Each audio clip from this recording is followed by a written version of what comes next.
Hi friends, this is Mrs. Hayes, 4th and 5th grade science teacher. Really glad that you looked on my YouTube channel for assignment 3 directions.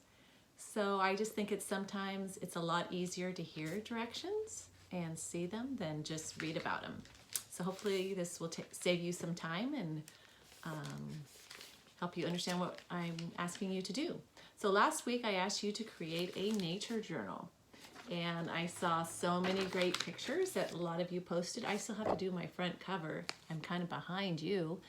And you were asked to do a table of contents, and I saw that a lot of you did that. And on page 3, you were asked to do your first entry. So my first entry is on what I saw with the hill that was coming down, and I noticed this tree was crooked. So this assignment is what I'm asking you to do is post your questions. So you should have some observations right here and some questions. And so what I want you to do is basically just type in those questions into Google Classroom. And you only have to type in 2. You don't need to type in the answers to your questions, just your questions. Because some of the questions may not be answerable. Or if you want to type in the answers or what you think the answers are, feel free to do that also. I'm reading everything you type in and I'm trying to comment on them. So my 2 questions are, how long or wide are the roots that keep up the tree? So this tree was slanted on the hill.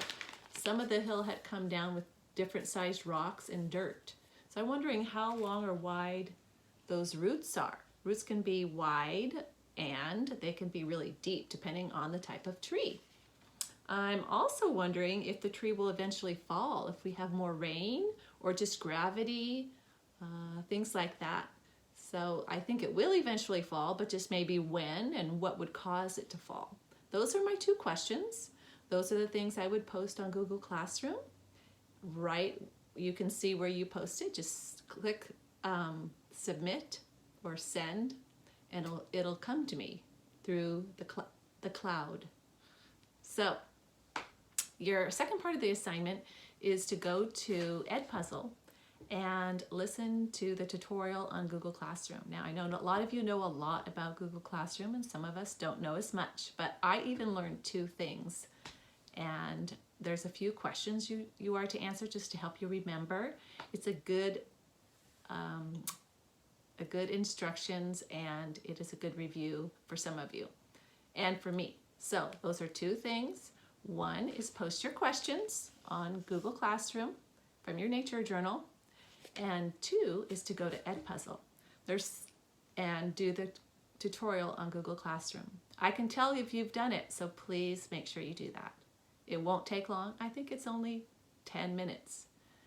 The other thing, there are some optional. When it says optional activities, those are totally optional. You do not have to do those. Those are just for the fun of learning. There's another Edpuzzle you could watch. There's some reading that relate to what we've been learning, and FOSS-Web.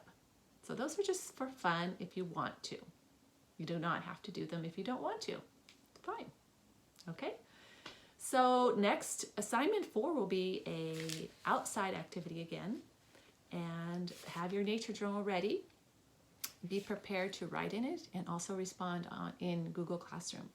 So thank you for listening and coming to my YouTube channel. I'll be posting hopefully every assignment direction so you know what to do.